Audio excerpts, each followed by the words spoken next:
Eu acho que talvez aqui, sendo a última do setor aqui em relação às associações, eu tenho o privilégio talvez de poder não repetir um pouco do que já foi falado pelos meus colegas, mas eu, ao mesmo tempo, não posso deixar de trazer alguns pontos que eu acho que são importantes em relação à medida provisória. Eu acho que, começando pela questão que foi trazida anteriormente de uma alíquota única, eu acho que é importante destacar que ela realmente nos parece ser importante, porque ela traz uma simplificação para o sistema tributário dos produtos de investimento. Eu acho que isso tem um impacto muito positivo, principalmente para o investidor, porque fica mais simples para ele poder conseguir entender como que funciona. Não obstante, acho que a gente tem que tomar todos os cuidados também que já foram trazidos aqui pela Cristiane e pelo próprio Rubens em relação à alíquota, equilíbrio fiscal, equilíbrio de carga tributária em relação a esses aspectos. Mas acho que a MP também traz algumas outras coisas que são importantes que a gente precisa destacar. Uma que eu acho que não foi falada é a possibilidade da compensação ampla de eventuais perdas auferidas por estes investidores, Então, eu acho que também isso é importante, porque você dá mais possibilidade para os investidores diversificarem os seus investimentos. Então, hoje, talvez você tenha um pouco mais de travas quando você fala de investimentos em renda fixa, em renda variável, que são mais arriscados, em função dessa preocupação que o investidor pode ter.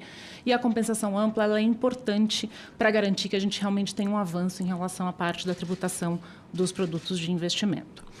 A MP também traz outros aspectos que são relevantes, talvez não tão estruturantes como estes da alíquota única e da compensação, mas de pleitos que, inclusive, a Ambima vem ao longo de alguns anos discutindo, tanto com o governo quanto com a própria Receita, e que estão refletidos no seu texto. Então, acho que a gente tem alguns avanços significativos na regulamentação de produtos como ETFs, de produtos sobre ganhos líquidos negociados em bolsa, de operações de empréstimos de ações, que isso traz segurança jurídica para investidores e para as instituições que atuam nesse segmento e que, na maioria das vezes, atuam como responsáveis tributários no recolhimento dos impostos em relação a essas operações.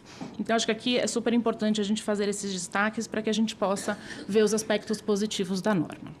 Olhando aqui pontualmente para a parte de fundos de investimento, que hoje tem aqui um patrimônio líquido de mais de 10 trilhões sob gestão e que ajudam muito no financiamento da economia real por meio desses investimentos feitos pelos cotistas nos fundos e que geram, na realidade, investimento nas empresas da economia real, acho que também é importante destacar que a gente precisa ter sempre um tratamento equivalente para os fundos que é dado ao investimento direto para os cotistas, porque os fundos eles trazem o benefício de uma gestão profissional, de uma diversificação dos investimentos desses clientes e a gente poder trazer para eles o mesmo tratamento tributário que é dado quando eles adquirem os investimentos diretamente, isso é importante. Então, a gente ter esse tratamento similar é importante para o desenvolvimento da indústria.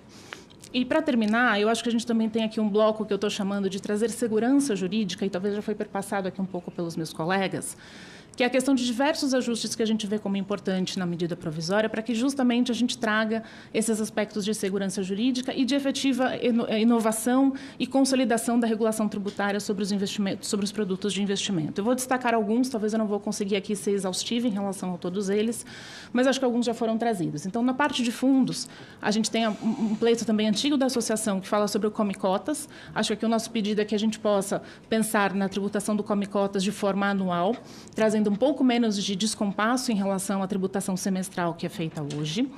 Tem também alguns ajustes que são importantes, por exemplo, quando da distribuição de capital de lucro mínimo por fundo imobiliário, que foi excluído do texto da MP, e o mercado entende que isso é importante.